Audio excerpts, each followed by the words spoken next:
शिव शक्ति की जर्नी में आप सभी का स्वागत करती हूँ। मैं हूँ वर्षा और आप सभी को मेरा प्रणाम। कैसे हैं आप सब? आशा करती हूँ कि आप सभी अच्छे होंगे और अपनी जर्नी में आगे बढ़ रहे होंगे। तो आज मैं परमानेंट रीयूनियन के कुछ टिप्स लेकर आई हूँ। जो लोग रीयूनियन में नहीं हैं वो सोचते हैं कि ऐसा क्या करें कि हमारा रीयूनियन जल्दी से हो। तो मैं अभी तक ट्विन फ्लेम जर्नी को जितना समझ पाई हूँ उसके अनुभव के आधार पर मैं कुछ टिप्स बताऊंगी जिससे कि आपका रीयूनियन जल्दी होगा। तो पहला है कि आपको अपने डीएम को चेंज नहीं करना है। ज़्यादातर डीएफ क्या करती है कि वो सेपरेशन में हो या यूनियन में अपने डीएम को सोचते रहती है। तो ये मेंटल चेजिंग है और एक डीएफ ज़्यादातर मेंटल चेजिंग ही करती है। डीएम के बारे में सोचते रहना या सेपरेशन के दौरान डीएम को बार बार सोशल साइट पर चेक करना, इंस्टा हुआ, फेसबुक हुआ या आप किसी सोशल साइट पर ये चेक करते हैं कि डीएम ने कोई पिक डाली है या अभी डीएम के लाइफ में क्या चल रहा, वो कहाँ है। ये सभी जब डीएफ करती है तो वो मेंटल चेजिंग कर रही होती है और मेंटल चेजिंग यूनियन में बहुत बड़ा ब्लॉकेज होता है। तो आपको ये नहीं करना है। यहाँ होता है जब डीएफ मेंटल चेजिंग कर रही होती है तो डीएम के माइंड में लगातार डीएफ के थॉट जाने लगते हैं और डीएम तब इरिटेट होने लगते हैं। वो कहीं भी है, कुछ भी करे, उनके दिमाग में उनकी डीएफ आने लगती है। तब डीएम कुछ भी करना चाहे तो वो कर नहीं पाते हैं क्योंकि डीएम के दिमाग में डीएफ है और उसकी एनर्जी यानी डीएफ की थॉट आती रहती है और उस समय डीएम डीएफ के पास आने के बजाय दूर भागने लगते हैं। उसे हम रनर डीएम कहते हैं। डीएफ अक्सर चेजिंग एनर्जी में है तो डीएम रनर एनर्जी में होते हैं। तो आपको चेज नहीं करना है। दूसरा जो है कि आपको खुद से डीएम से कनेक्ट नहीं करना है। जब तक डीएम खुद नहीं आते तब तक आप डीएम से कांटेक्ट करने की कोशिश मत करिए क्योंकि डीएम जब रेडी नहीं होते हैं और आप उनसे बात करने की कोशिश करते हैं तो 99% डीएम उस समय में बात नहीं करते।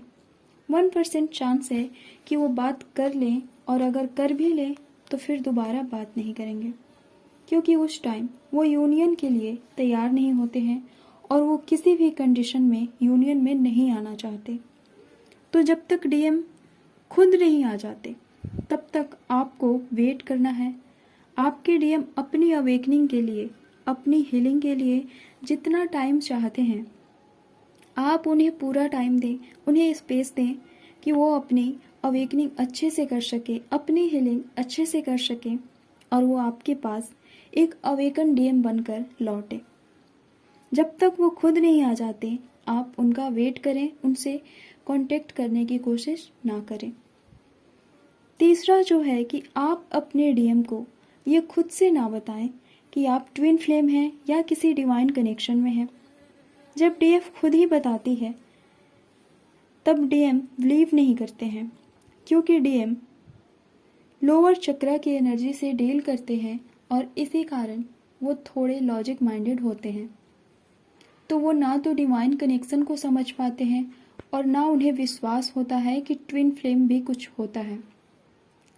तो जब तक डीएम आपसे आकर ये ना पूछे, ये ना कहे कि उन्हें कुछ अलग फील होता है आपको लेकर या उन्हें ये फील होता है कि आप दोनों का रिलेशन सबसे अलग है या डिवाइन के ड्रीम आते हैं या वो स्पिरिचुअलिटी से जुड़ी बातें करते हैं, आप तभी उन्हें अपने कनेक्शन, अपनी जर्नी के बारे में बताएं।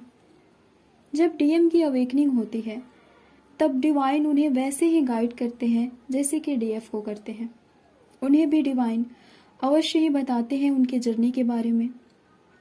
तो आप डीएम को ये खुद रियलाइज होने दें, एक्सेप्ट करने दें खुद को और उनके जर्नी को।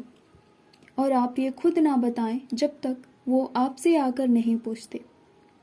नहीं तो डीएम अवेकन ना हो और डीएफ डीएम से अपने कनेक्शन, अपनी ट्विन फ्लेम जर्नी के बारे में बताती है या बात करती है, तो डीएम उस समय डीएफ को पागल ही समझते हैं, क्योंकि उन्हें कुछ पता नहीं होता है और ये सोचते हैं कि ये लड़की तो कैसी कैसी बातें करती है जो सच है ही नहीं, ऐसा कहीं नहीं होता, ट्विन फ्लेम कुछ नहीं होता, मानो कोई कल्पना की कहानी हो या ये कहीं पागल तो नहीं है।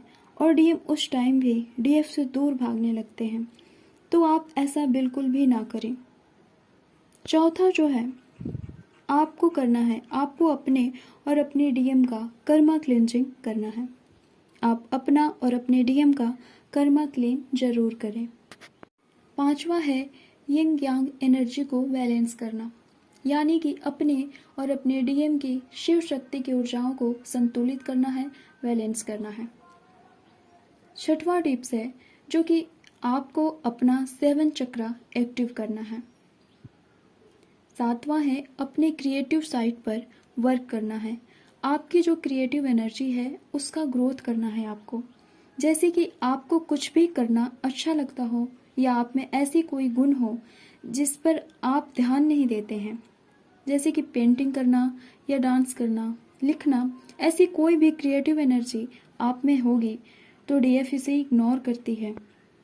लेकिन डिवाइन चाहते हैं कि आपको अपने इन गुणों को और भी निखारना है, बढ़ाना है। इससे डीएफ में जो को इंडिपेंडेंसी की एनर्जी होती है वो रिलीज होता है और डीएफ सेल्फ इंडिपेंडेंट बनने लगती है।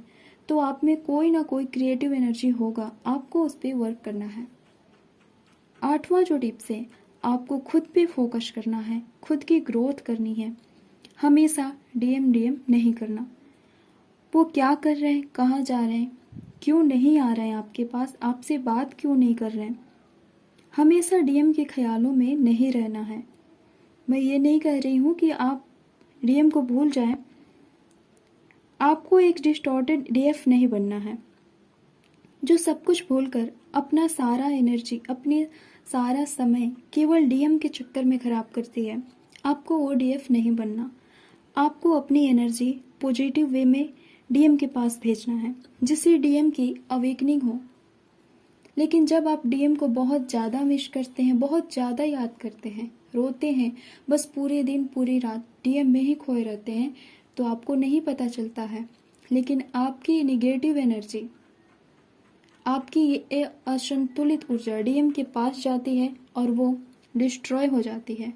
वो डीएम को एनर्जी आपसे और दूर करती है, क्योंकि आपकी इस एनर्जी से डीएम की अवेकनिंग नहीं होता है। डीएम की अवेकनिंग तभी होता है जब डीएफ अपनी बैलेंस एनर्जी, अपनी पॉजिटिव एनर्जी डीएम को सेंड करती है। अब बहुत से डीएफ ये सोचेंगे कि वो तो अपनी एनर्जी कभी डीएम को सेंड ही नहीं करती। तो डीएफ, आप एक सोल हैं और आप दोनों कहीं भी रहें, साथ रहें या दूर, डीएम और डीएफ की एनर्जी एक दूसरे से कनेक्टेड रहती है और इनकी ऊर्जाएं अपने आप ही एक दूसरे तक पहुंचते रहती है। आपको भेजने की कोई आवश्यकता नहीं। तो डीएफ को इस बात का बहुत ख्याल रखना चाहिए कि वो अपनी एनर्जी को बैलेंस रखे। वो कभी भी निगेटिव वे में अपनी एनर्जी को डीएम को सेंड ना करें। वो हमेशा पॉजिटिव रहे, क्योंकि डीएफ की ऐसी एनर्जी डीएम को और भी निगेटिव बनाता है। उनकी अवेकनिंग नहीं होती है इस एनर्जी से। आप सभी को ये पता होगा कि जब तक डीएम और डीएफ अवेकन नहीं होते हैं, एक एनर्जी में नहीं होते हैं, जब तक उन दोनों की एनर्जी एक फॉर्म में नहीं आती, बैलेंस नहीं हो जाती, वो परमानेंट रीयूनियन में नहीं आते हैं। और डीएम की अवेकनिंग उनकी डीएफ ही कराती है। डिवाइन ने डीएफ को ये जिम्मेदारी दी हुई है कि वो ही अपने डीएम की अवेकनिंग कराए। इसके लिए डीएफ की रिस्पॉन्सिबिलिटी है कि वो इनर वर्क अच्छे से करे, अपने आप को पॉजिटिव रखे, बैलेंस रखे, क्योंकि डीएफ की पॉजिटिव एनर्जी ही डीएम को अवेकन करता है। 9वां है अपने डीएम को फॉरगिव करना। डीएम अपने डीएफ को बहुत ज़्यादा पेन देते हैं, ज़्यादा या कम सबके डीएम ऐसा करते हैं और डीएम के ऐसे करने से ही डीएफ की अवेकनिंग होती है। तो डीएम तो डीएफ अपने डीएम को फॉरगिव नहीं कर पाती है, क्षमा नहीं कर पाती है। तो आप भी ऐसे डीएफ हो तो आपको समझना होगा कि डीएम इसीलिए अपने डीएफ को इतना पेन देते हैं ताकि उनके डीएफ की अवेकनिंग हो सके, और डीएम से ये सब डिवाइन कराते हैं। तो आपको अपने डीएम को पूरी तरह से क्षमा कर देना है। एक तरफ आप यूनियन चाहते हैं और एक तरफ आप अपने डीएम को पूरी तरह से फॉरगिव नहीं कर पाते, तो ऐसे में आपका रीयूनियन नहीं हो पाता है। तो आपके लिए ये आवश्यक है कि आप अपने डीएम को क्षमा कर दें। 10वां जो टिप्स है वो है, सबसे इम्पॉर्टेंट है कि आपको अपनी जर्नी पर फेथ रखना है। आपको डिवाइन पर फेथ रखना है कि जिस डिवाइन ने आपको ये जर्नी दी है, आपका यूनियन और आपका सेपरेशन कराया है, वो एक दिन आपका रीयूनियन भी कराएगा। बहुत सी डीएफ खूब सारा मेडिटेशन, इनर वर्क सब कुछ करती है और हमेशा डाउट में रहती है कि 3D में उनका रीयूनियन पता नहीं होगा कि नहीं, क्योंकि आपने कहीं सुन लिया है कि 3D में सबका रीयूनियन नहीं होता है। तो डियर, 3D में भी यूनियन होता है, लेकिन उसके लिए आपको अपनी जर्नी को अच्छी तरह से समझना होगा, अपनी जर्नी पर बिलीव करना होगा और ये विश्वास रखना है कि 3D में भी आपका रीयूनियन अवश्य होगा। क्योंकि आप सब कुछ करके भी अगर ये सोचते हैं रीयूनियन होगा या नहीं, या आप अभी तक अपनी जर्नी को एक्सेप्ट नहीं कर पाए, तो आप अपने हायर सेल्फ को ये मैसेज दे रहे हैं कि आपका 3D में यूनियन होगा या नहीं होगा। तो इससे आपके रीयूनियन में ब्लॉकेज क्रिएट होता है और आपका रीयूनियन में लेट होता है। तो सबसे पहले आप अपने जर्नी और अपने आप पर फेथ रखिए। इस बात को एक्सेप्ट करिए कि आप एक ट्विन फ्लेम हैं और आप अपने डीएम को 3D में भी अचीव कर लेंगे और आप परमानेंट रीयूनियन में होंगे। आप सब कुछ करके भी बिलीव नहीं रखते हैं, फेथ नहीं रखते हैं, तो ये सब बेकार है, आपको कोई फ़ायदा नहीं होगा।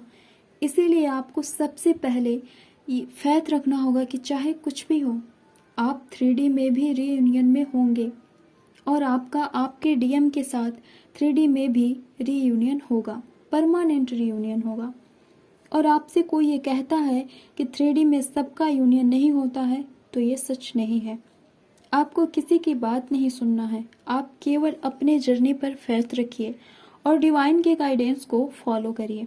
मैं गारंटी देती हूँ कि आज मैंने जो भी टिप्स बताए हैं, अगर आप इसे फॉलो करते हैं तो 3D में भी आपका परमानेंट रीयूनियन जरूर होगा। मैं सोच रही थी कि ट्विन फ्लेम जर्नी क्या है और ये क्यों दी जाती है हमें, इसका उद्देश्य क्या है, ट्विन फ्लेम जर्नी के कितने स्टेजेस होते हैं और ये कैसे कंप्लीट होता है।